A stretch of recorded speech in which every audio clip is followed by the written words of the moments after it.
So, Sophie, let's to put what's going on in terms of the tensions between Russia and Ukraine in context and why this is relevant to the United States. Let's start with the Ukrainian Revolution. What that we are now, well, I guess, almost 5 years out from that revolution now. What's the significance of it? What was the relationship between Ukraine and Russia prior? Well, Russia and Ukraine have had a pretty fraught and complex relationship ever since the end of the Soviet Union. Obviously, Ukraine was part of the Soviet Union and had always had very strong ties, although in the Soviet period there was a lot of repression of the Ukrainian language, of Ukrainian national identity, and so on. So it was by no means a happy relationship, but it was a very close relationship. And after the Soviet Union, there was a series of different leaders with sort of a variety of political views, which I won't go into, sort of closer or further from Russia, their next door neighbor.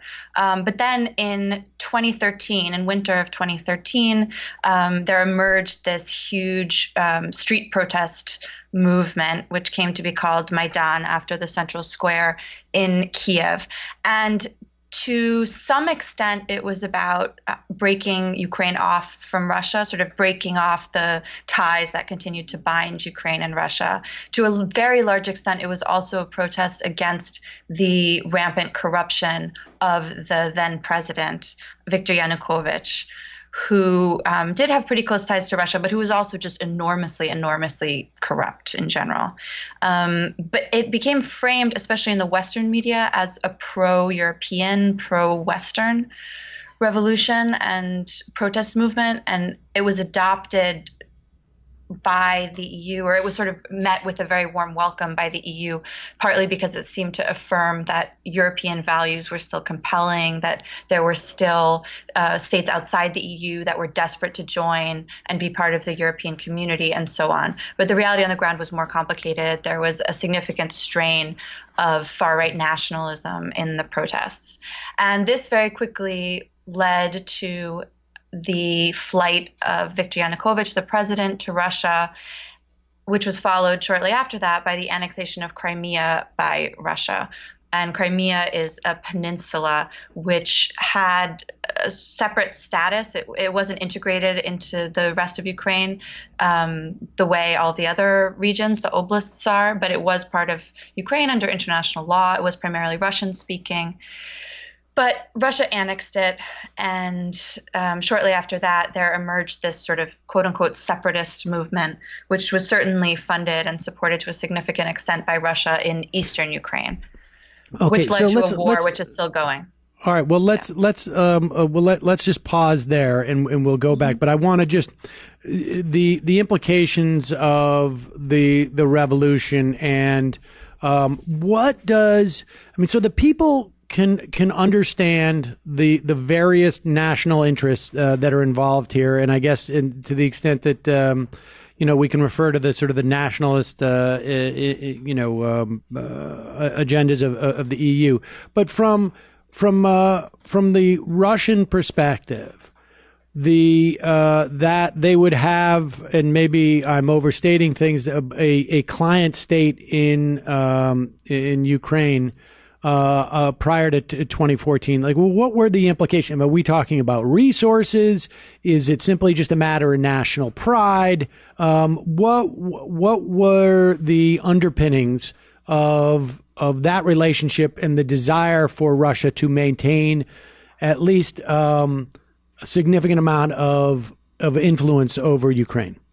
Well, there are many different types of underpinnings. On one level, there's the economic tie between Russia and Ukraine, which is extremely strong and extremely important, especially actually to the Ukrainian economy. And the Ukrainian economy has been devastated by the breaking of ties between Russia and Ukraine. recently. But then there's also the linguistic relationship. Ukraine does have quite a lot of Russian speakers. It's a region that has traditionally been considered by Russians, and again, this has to do with the repression of the Ukrainian movement, but for better or worse, it's been traditionally considered by Russia to be sort of little Russia. It's sometimes called the little brother to Russia. Russians still oftentimes think of Ukraine as a part of Russia. So there's an economic tie, there's a cultural tie, there's a linguistic tie, there's a historic tie. And I think there is a feeling that of all the things that Russia lost with the end of the Soviet Union, in that the loss of Ukraine was almost the most painful. You know, it was one of the biggest republics. It has a lot of mines. It's a very rich agricultural region. So it was a loss on many levels. And then, of course, there's just the fact that Ukraine is one of Russia's largest and most important neighbors, especially on sort of on the eastern side. They have a very large shared border. And it's not surprising that a country as large as Russia is preoccupied with a large country that has close ties to it on many levels and borders it.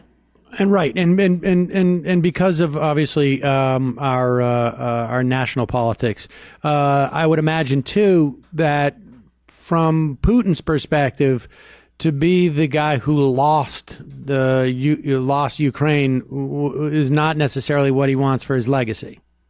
Yes, it would be an extremely bad look to completely lose Ukraine, and it would be.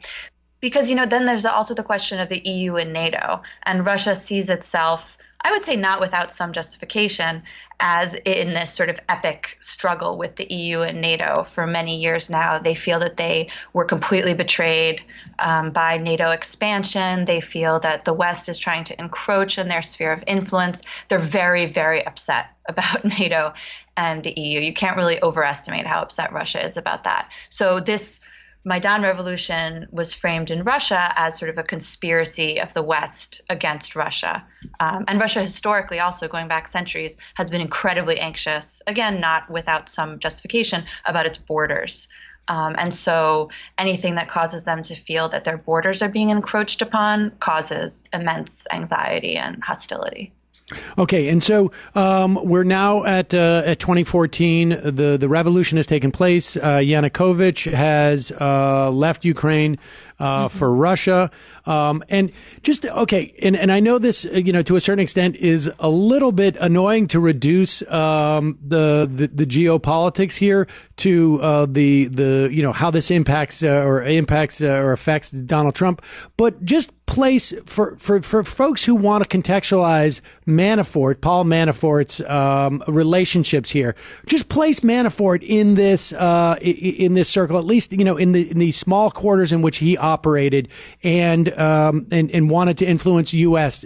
policy. To be honest, I'm not an expert on Manafort. I am I'm certain that Manafort is an awful man and a criminal and so on, but I am a little skeptical about how much prominence Manafort has been given. I mean, Manafort was making a lot of money consulting for Yanukovych's people, and after the revolution, they went into Yanukovych's estate, I guess, and found a lot of documents about all the money that was being given to Manafort. He was, he's like a corrupt political consultant going around consulting with corrupt dictators. Well, fair enough. I just wanted to. How much that means. Well, I don't know how much it means either. But I think for people who hear that Manafort had relations and was representing people in that region, he could very well have just been some barnacle who just saw a pot of money and was dipping into it, which is at the very least likely. But people, so the people, it's not a black hole for people when they hear about these relations. All right, so let's take a break here, and when we come back, we're going to pick up at the beginning, essentially, of the war between Ukraine and Russia, coming out of the 2014 Ukrainian Revolution, where the I guess the sort of the client state relationship between Russia and Ukraine ends and has yet to been, in many respects, resolved, leading up to the latest incident, which has created tensions between Ukraine and Russia. We got to take a quick break. I'll be right back with more. I'm Sam Seder. This is Ring of Fire Radio.